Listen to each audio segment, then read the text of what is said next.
gusto recibir en este espacio a esta hora a Jorge Ortiz, periodista y analista internacional. Jorge, qué gusto, buenos días. Buenos días, Liz, gracias por la invitación.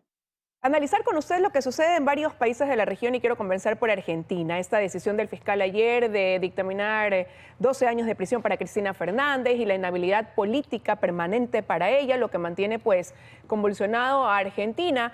Y ahí preguntarle cómo repercute esto en el gobierno de Alberto Fernández, cuando se ha dicho que ella es quien maneja la parte política dentro de ese mandato. Así es, Liz, y no solamente el presidente Alberto Fernández ya hoy es una especie de semipresidente, de mini presidente. No solamente la parte política la maneja Cristina Fernández, sino que la parte económica la maneja Sergio Massa. Es decir, al presidente Alberto Fernández le quedaron solamente los procedimientos burocráticos rutinarios de todos los días. Tal vez algo de las relaciones exteriores, pero el presidente Fernández ha perdido todo el poder. Él, cuando tenía que tomar una decisión, cuando su popularidad llegó al 80% después de la campaña de vacunación y en sus primeros meses en el gobierno, él debió haber tomado una actitud valiente, sacarse de encima a Cristina Fernández y al kirchnerismo, que es una de las versiones más infames del socialismo del siglo XXI. No lo hizo. Le faltó esa capacidad de líder, de tomar decisiones, de mandar, de imponerse en los momentos precisos. Y hoy es eso, un semipresidente que llegará al final de su mandato arrastrándose detrás de Cristina Kirchner y de Sergio Massa. Y él se mantiene firme en defender a Cristina Fernández, ¿no? Pero también la connotación de un hecho como este, el precedente que marca incluso en la región, donde en otros países como en Perú se develan actos de corrupción también vinculados con el entorno presidencial y donde Ecuador también tiene sus casos hoy de corrupción que están siendo investigados. Lamentablemente la corrupción se volvió en América Latina un tema de todos los días. No es que es algo nuevo, existió siempre, pero en cantidades menores, en desfachatez menor. Hoy la corrupción es algo de todos los días y en grandes dimensiones. El Ecuador lo padeció durante el correísmo, pero el argentino lo ha padecido muy singularmente durante el kirchnerismo. Y hoy vemos también pues, que en América Latina, en prácticamente toda la región, desde el Río Grande hasta la Patagonia, hay problemas severos de corrupción. Son especialmente crueles porque estos países, los nuestros, siguen teniendo todavía enormes problemas de infraestructura básica. Infraestructura básica que debería ser atendida de inmediato con todos esos millones de dólares, cientos, miles de millones de dólares que se han robado algunos de estos gobiernos y que los han engañado a las poblaciones con campañas absolutamente eficientes de propaganda, de desinformación. Y ha logrado que mucha gente crea que estos gobiernos fueron buenos gobiernos, cuando fueron unos gobiernos que postergaron mucho a sus países y les quitaron opciones maravillosas. En el caso del Ecuador es evidente, el Ecuador tuvo un boom del petróleo del año 2008 al 2014 como no lo había tenido antes, ni en el siglo XIX con el boom del cacao, ni en el XX con el boom del banano. Y sin embargo se robaron tanta plata, malgastaron tanta plata, derrocharon tanta plata, incluso y sobre todo en publicidad para engañar a la gente y le engañaron. Que se perdió una gran oportunidad y lo mismo estamos viendo que pasa en Argentina. Argentina es un país que ya fue a finales de la Segunda Guerra Mundial una potencia mundial, tal vez la sexta economía del mundo. Hoy es un país sumido en el tercer mundo que una y otra vez cae en crisis económicas gravísimas y que sigue lamentablemente pegado al populismo, al peronismo. Jorge, tú dijiste, Fernández tendrá que terminar su mandato secuestrado por Cristina y por Sergio Massa. La pregunta quizás sea aquí, ¿podrá terminar el mandato? ¿Será que el golpe de corrupción o será que el escándalo de corrupción en el que involucran a la vicepresidenta puede ser el golpe definitivo a Fernández, que desde hace meses está contra las cuerdas, presionado por sectores sociales que están pidiendo su salida? Yo creo que a Alberto Fernández, la condena de Cristina Kirchner por parte de la justicia, tengo mis dudas de que llegue, a pesar de que es evidente cómo se enriqueció ella en la presidencia de ella y en la de su marido, el pingüino Kirchner. Pero si es que llegara una sentencia condenatoria contra Cristina, el gran beneficiario sería Alberto Fernández, porque al fin volvería a ser presidente, al fin tendría todo el poder. O sea, podría ser un as bajo la manga, quizá indirectamente para él. Él va a tener que hacer expresiones de apoyo a Cristina, porque al fin y al cabo, Cristina Fernández es la que maneja el peronismo actual. Y el peronismo actual es la base de sustentabilidad del gobierno de Alberto Fernández. Sin Cristina, Fernández se cae, pero sin Cristina, condenada por la justicia, a lo mejor Fernández logra ser otra vez presidente. Jorge, yo quiero hablar un momento de Nicaragua. Hace algunos, ya nos sorprende mucho lo que pasa con décadas de dictadura en Nicaragua, pero hace algunos meses hablábamos o veíamos escandalizados cómo se quitaba de la papeleta a los oponentes políticos con cárcel Daniel Ortega.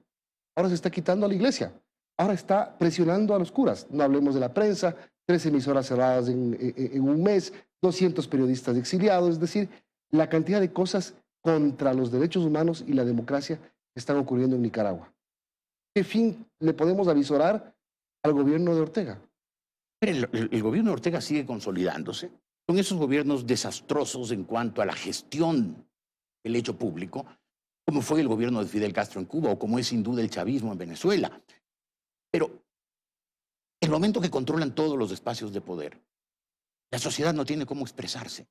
Y estas dictaduras saben que hay que controlar todos los espacios. En el caso de Nicaragua, probablemente la Iglesia Católica, el pueblo católico, sea el último espacio de expresión libre de la sociedad civil. Y por eso Ortega se ha dedicado en los últimos años, meses sobre todo, con gran saña a perseguir a la Iglesia Católica. No solamente a los fieles católicos, sino incluso a la jerarquía católica. Hoy mismo tenemos obispos como el de Matagalpa presos. Lo que tú dijiste, radios católicos cerrados. Expulsaron a 18 monjitas de la Orden de Santa Teresa de Jesús, acusándoles de lavado de drogas y terrorismo. Monjitas de la Madre Teresa de Calcuta. El problema, que es lo que sorprende estos días, es que el Papa Francisco no haya dicho ni una sola palabra, ni una sola. Se ha tragado la lengua. Es verdaderamente triste porque la persecución contra la Iglesia Católica es hoy una persecución evidente, es una persecución constante, es una persecución llena de saña. El Papa Francisco está silenciado. Hay quienes quieren creer. También quisiera creer. El Papa Francisco debajo de la mesa está gestionando. Me remito a la historia. El Papa Pío XII, durante la guerra, era acusado de ser un hombre cercano a Hitler. Sin embargo, hay historiadores que rescatan la figura de Pío XII y dicen que Pío XII, mientras en público no se expresaba contra los nazis, en privado sí lo hacía y que logró salvar la vida de muchos miles de católicos y de judíos, por ejemplo, judíos croatas, mientras negociaba por debajo de la mesa un concordato silenciosamente. Para no romper esas negociaciones, en público no se expresaba. Quisiera creer que el Papa Francisco está gestionando algo con la dictadura nicaragüense por debajo de la mesa y por eso no hace una expresión. Pero han pasado tantos días, ha habido tantos hechos de persecución muy característicos de estos gobiernos de socialismo del siglo XXI, que el silencio del Papa Francisco ya sorprende, porque además él tiene una historia desde hace casi 10 años, 9 años y medio que fue elegido Papa, de mucha cercanía con dictaduras oprobiosas, con dictaduras mentirosas. Las fotos que circulan estos días en las redes de él abrazando, sonriéndose, con los peores dictadores latinoamericanos. Son elocuentes y hacen pensar. Yo creo que la Iglesia tiene un problema porque los fieles católicos, que en Nicaragua son muchos millones, deben sentirse muy abandonados por el Papa. De hecho, la carta que escribieron 60 ONGs la semana anterior, decían, por favor, no nos dejen solos. Jorge. El Papa los está dejando. Y a la espera, ¿no?, de ese pronunciamiento, pero no quiero dejar de preguntarle también por algo que tiene que ver con nuestro país. El gobierno dice que alista este veto que hará la ley de comunicación después de haberse reunido con periodistas, de haber acogido esos requerimientos o esa opinión, y hacia dónde usted espera se proyecte pues, esta decisión, ¿no?, conforme a lo que ha sido aprobado por la Asamblea en esa ley. Pero espero obviamente un veto. El presidente Lasso tiene una obligación, un compromiso de hacerlo, pero por un lado me tranquiliza el gobierno del presidente Lasso con todas las deficiencias en el manejo político y en el manejo que son muy grandes y que le están afectando muchísimo. No es un gobierno que ha perseguido a los medios de comunicación y por lo tanto con esa ley o con la mordaza que aplicó Correa pues podemos esperar que mientras sea presidente Lasso no haya persecución de los periodistas y por lo tanto los ciudadanos sigan teniendo el derecho de informarse por el medio que cada ciudadano libremente elija. El problema es este pacto en la Asamblea Nacional entre sectores que evidentemente quieren tumbar al gobierno y que quieren volver a las prácticas más tristes. El correísmo, con la mayoría que tiene en la Asamblea, ha vuelto a meter normas en ese proyecto de ley restrictivas, no del derecho del trabajo de los periodistas, el derecho de los ciudadanos a elegir a través de qué medios se informan. Esa es la esencia de esos regímenes. Estábamos hablando de Nicaragua, de la Argentina, de regímenes del socialismo del siglo XXI, inmensamente corrompidos, muy hábiles para el manejo de la comunicación, muy hábiles para engañar a la gente, pero represivos y opresivos, porque saben que una comunicación libre hace un pueblo informado, y un pueblo informado es difícil de ser. Porque tenemos que terminar. Solo algo rapidito. ¿Total o parcial el veto? Está difícil porque... Soy muy sincero, Milton, no he revisado el proyecto de ley como para decir debe ser totalmente enviado a la basura o parcialmente. Desde mi punto de vista, la mejor ley de comunicación es la ley que no existe. No son palabras mías, son palabras de Pepe Mujica, presidente del Uruguay, hombre de izquierda, guerrillero tupamaro.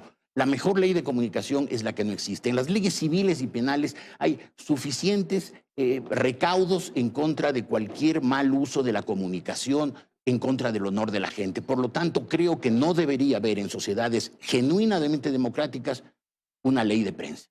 Gracias, Jorge. Jorge Ortiz, periodista, analista político. Terminamos, son las 7:59, Liz, y tenemos que despedirnos.